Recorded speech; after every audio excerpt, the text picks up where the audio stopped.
Kevin Nash actually did a rant that Tony Khan, just imagine how this went over, right? That Tony Khan should give Vince Russo 6 months to book at AEW, see how he does. Right. I'm sure that didn't get over too well. I'm sure it didn't, but like, dude, at least Vince knows how to write a show. You know, it's like, Bro, I've said it a million times. Yeah. Give a show to Russo, give a show to Jerry, give a show to whoever. Well, there's not the one. And if they and the one that doesn't do good, you replace them. Here was one thing Vince was very good at: writing the show. Not a lot of guys were good at writing a show, but Vince always understood threads. You know, character development. Let's give somebody a good character development promo here. Let's do some video packages and stuff. He was always interested in trying to get guys trying to improve the marketability of characters. You know, but sometimes his booking ideas weren't that great. But if you was in a room with a bunch of guys figured out, okay, and you give it to Vince, okay, here's the outline for the show, go write it. Vince would usually write a good show. You know, like Tony, like whoever Tony has there, like if he's writing the show, they're not writing a good show. There's not progressing or, you know, I don't know, whatever. And the weird thing is, I don't think Russo took any courses in college to prepare him to be a writer. He was a writer, but he wasn't journalism. A screenwriter. Wasn't a screenwriter though. Yeah, he went for journalism. Right.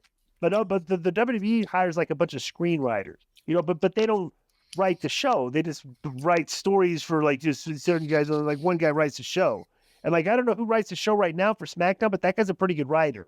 You know, whoever's writing the show right now has been coached well enough. Plus, it's way easier to entertain for 2 hours than 3. Well, so he also has that advantage. Exactly, and plus too, like an hour or two, you're already very easy that when you come up to a storyline and you're sitting there saying, I don't really have much for them on the show this week. Instead of a minute promo, hey, production team, give me a 2-minute video package on this stuff, and they'll produce something really good. You know, to try to get guys over. It says they have a great team there. You know, it says on Wikipedia here that Ed Koskey is the lead writer of SmackDown. He's doing a good job.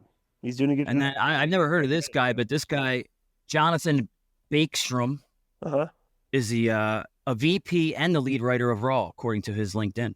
He's not doing a bad job either. Like they're writing. There's a way to write a show because you look at the ratings for the show, quarter hour to quarter hour, it's pretty steady, which means you're writing a show that's keeping people interested throughout. And then it used to be like the AEW show, this constantly goes down from the time the show starts to the end, you know? So, yeah, they're doing a good job. So, I'm not, you know, I think they need a lot of work on the women, but they're doing a good job with Nia Jax. But, like, whoever's writing the stuff for the women right now, they need either a new voice in there or something because that's still very late to me, you know? So, except for the Nia Jax stuff, they're building her up pretty good. Would you agree with that, Konnan? Yes. Yeah.